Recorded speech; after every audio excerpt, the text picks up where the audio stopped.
como esto para los hombres está improvisado, no para Dios.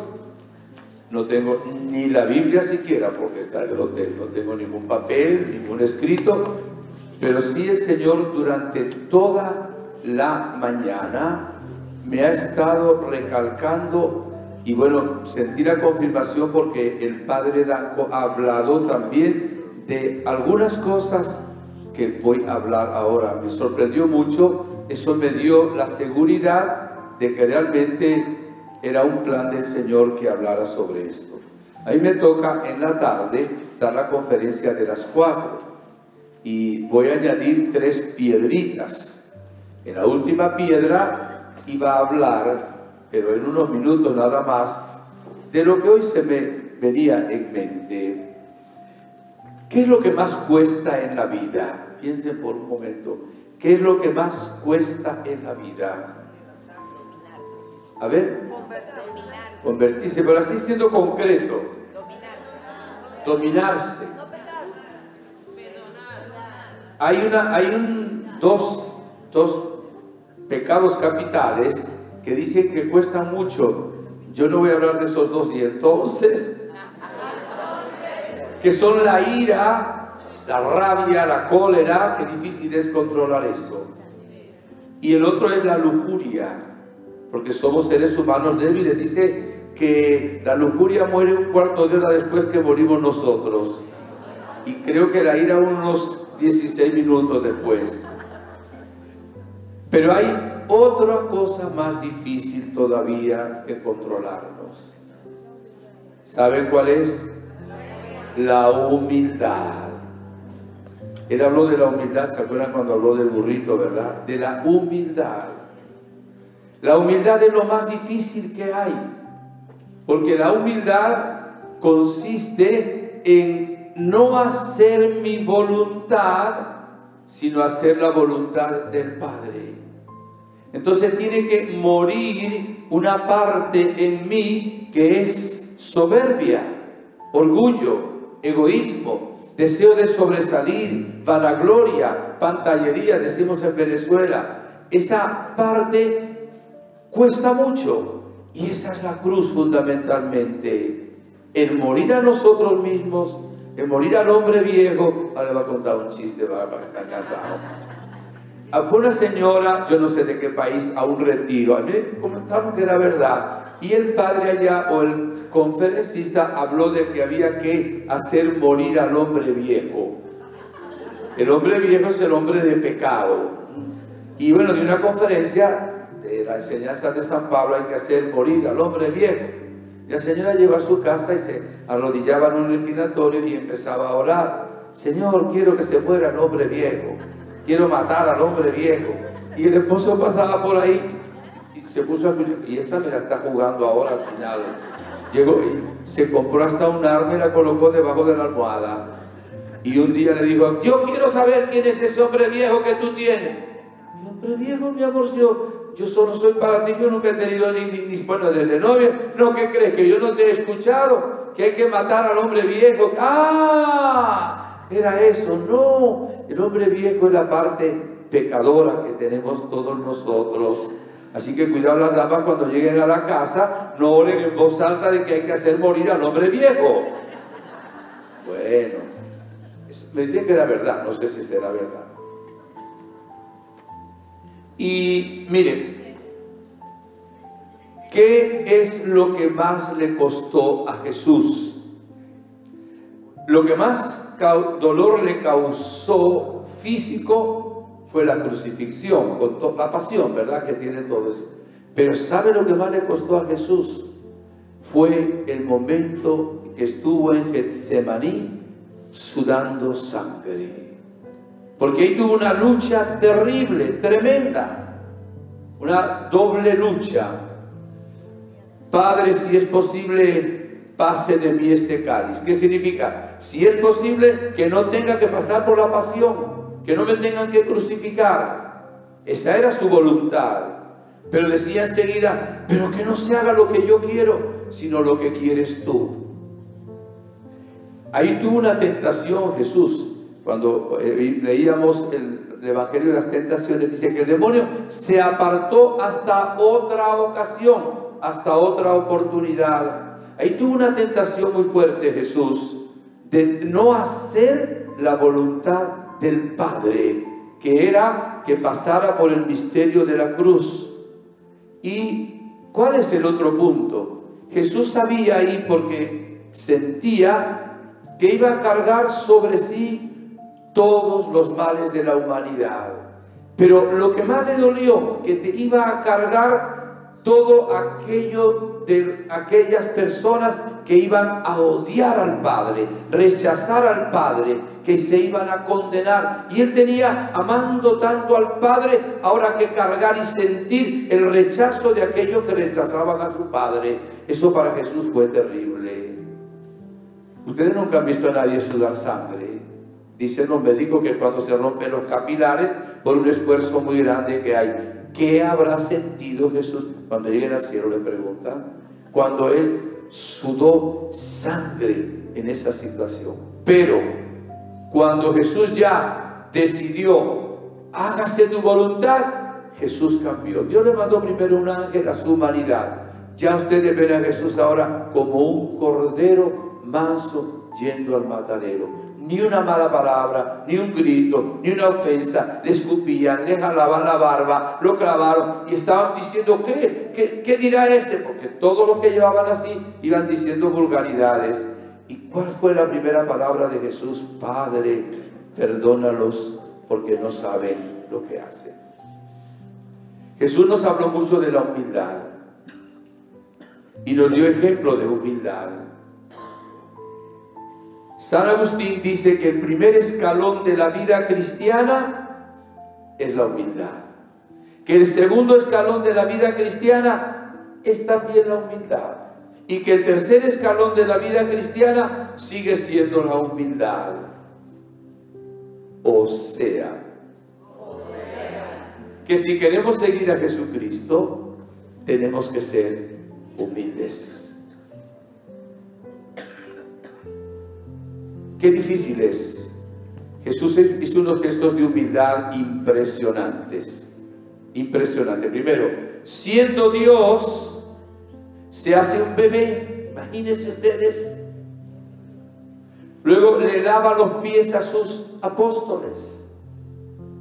Luego la humillación más grande era morir en una cruz. Y ahora sigue haciendo una humillación tremenda. En la Eucaristía se hace alimento, se hace comida por nosotros. Qué humildad tan grande la de Jesús. ¿Y qué cantó la Virgen María? Proclama mi alma la grandeza del Señor.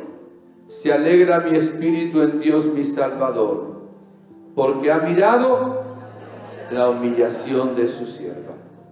El nombre que le puso San Joaquín y Santa Ana fue María. El nombre que le puso Dios es la llena de gracia. Y el nombre que ella se puso fue la esclava del Señor. Ya les decía en una de las pláticas que en la carta a los Hebreos, versículo 7, el Hijo de Dios cuando se encarnó dijo: he aquí que vengo a hacer tu voluntad. Y la Virgen María: he aquí la esclava del Señor, hágase en mí según tu palabra. Hace unos años salía para un retiro de profundización en la renovación carismática allá en Venezuela. Iban 4 personas en el vehículo, yo iba conduciendo, manejando, y una de las señoras, ya está en el cielo, ella, mientras íbamos orando, abrió la Biblia y le salió capítulo 2 de la carta a los Filipenses, que entre otras cosas dice así, que Jesús, ¿verdad?, no hizo alarde de su categoría divina, que más bien tomó condición de esclavo, ¿verdad?, y se humilló hasta la muerte y muerte de cruz. Y también dijo que por eso le fue dado un nombre sobre todo nombre. Y dice: tengan a los demás como superiores a ustedes. Y la señora tenía un carácter muy fuerte, pero tenía un corazón muy humilde. Y me pregunta a mí, Padre, ¿qué nos querrá decir Dios con este capítulo 2 de los Filipenses? El Hijo de Dios se humilló hasta la muerte, muerte de cruz, etc. Y yo cometí un pecado.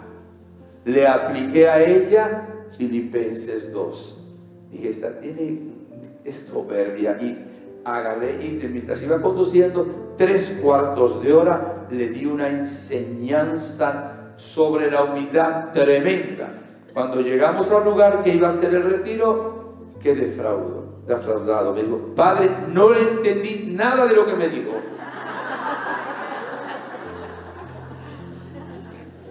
Resulta que nos dividen por grupos, le dan un número a cada uno. Era un retiro nacional de la Renovación Carismática.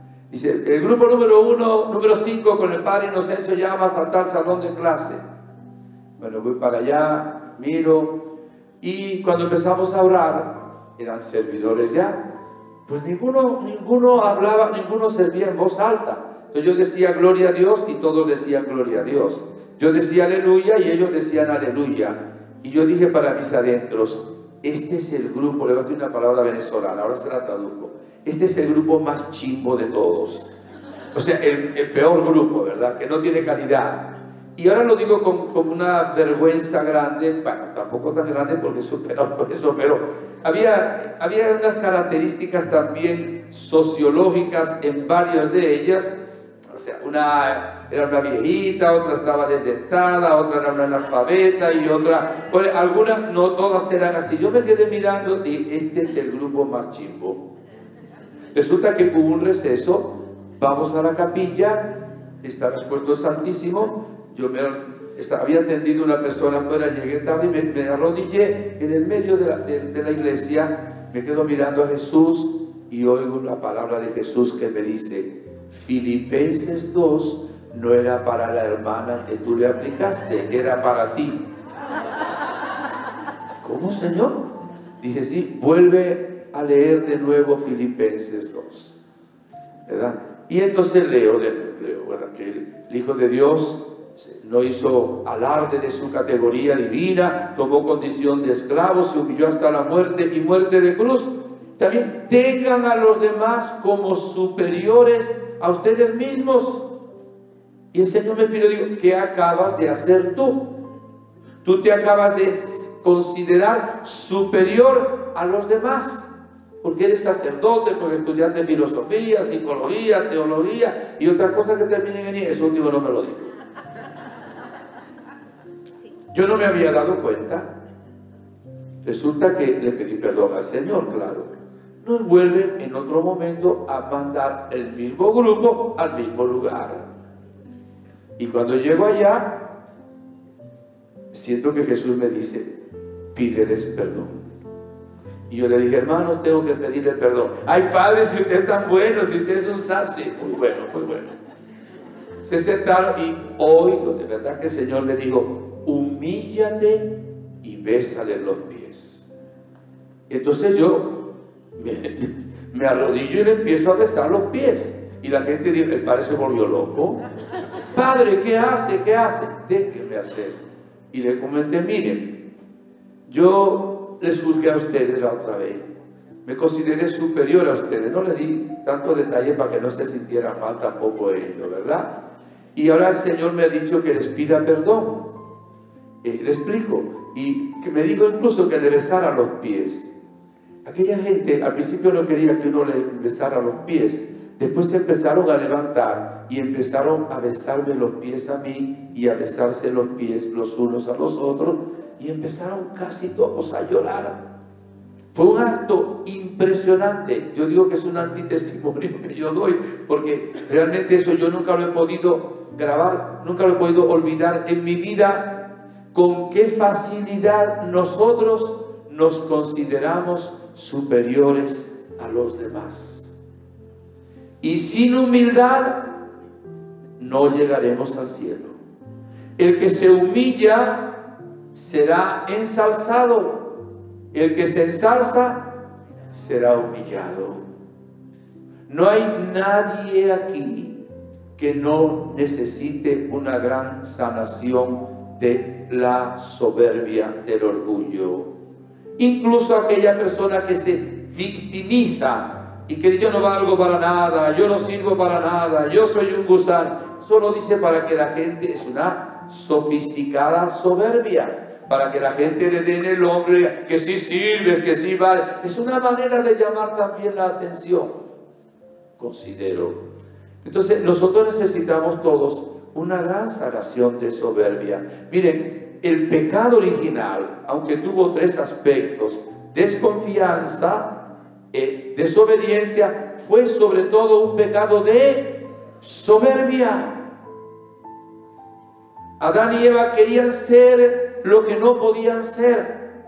No conocían sus limitaciones de criatura, querían ser como dioses. De ahí vienen absolutamente todos los males. Y no hay persona humana a la que el demonio no la tiente con la soberbia. El mundo en que vivimos, y sobre todo la nueva era, lo que nos dicen a nosotros es que yo lo puedo todo, querer es poder. Yo con un salto cuántico, con una modificación de la conciencia, voy a ser un maestro ascendido. O sea, y además le dice el mundo a uno: el que tiene poder, el que tiene dinero, el que aplasta al otro, el que más grita, ese es grande. Ah, ese otro, ese es un pobre bobo. En la antigüedad, cuando había la esclavitud, decían que el que era humilde eran los esclavos que no podían vengarse de sus propios dueños.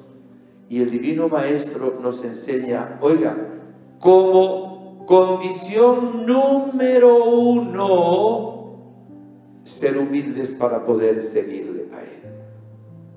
El ser humano, en Venezuela decimos que ahí se cree la mamá de Tarzán. O también la última, es que no quiero hacerle propaganda porque no me pagan con comisión, el último refresco del desierto, pero con la tapita y todo, ¿verdad? Nosotros los seres humanos anhelamos, tenemos un deseo tremendo de sobresalir, de ser protagonistas, de quedar de primeros. La competencia es terrible. Estos días atendí a una chica en otro país, una muchachita que saca todo lo máximo después. Bueno, estaba en una condición, dice: yo no puedo aceptar, porque su papá no lo permite, que ella no sea la primera en la clase. ¿Por qué? Si está capacitada para ser la primera, que sea la primera. Pero si está capacitada para ser la quinta, que sea la quinta. A nosotros se nos enseña una competencia terrible, ya entre los hermanos, en el salón de clase. No se nos enseña el camino de la humildad, de reconocernos a nosotros como somos. Jesús dice: si alguien te pide el manto, dale también la capa. Porque a veces los seres humanos no queremos que nadie haga algo. De pronto uno va por la carretera conduciendo, se quiere pasar al otro lado y el otro acelera más. ¿Por qué? Porque tenemos competencia, a ver quién llega primero, quién pasa primero semáforo. La soberbia es terrible como estamos nosotros. Y el demonio nos tienta, pues también en las cosas buenas, porque la soberbia está cuando se hace el bien, la soberbia nos tienta ahí. Vamos a poner un ejemplo. Si hay alguien que toca bien la guitarra, la tentación, ¿cuál es? Yo sí lo hice bien, ¿no? Yo voy a comparar con fulanito de tal. Era tentación. Si hay alguien que da una buena conferencia o predica bien, ¡ay, qué bien, qué tal, qué bien! Como el burrito, ¿verdad?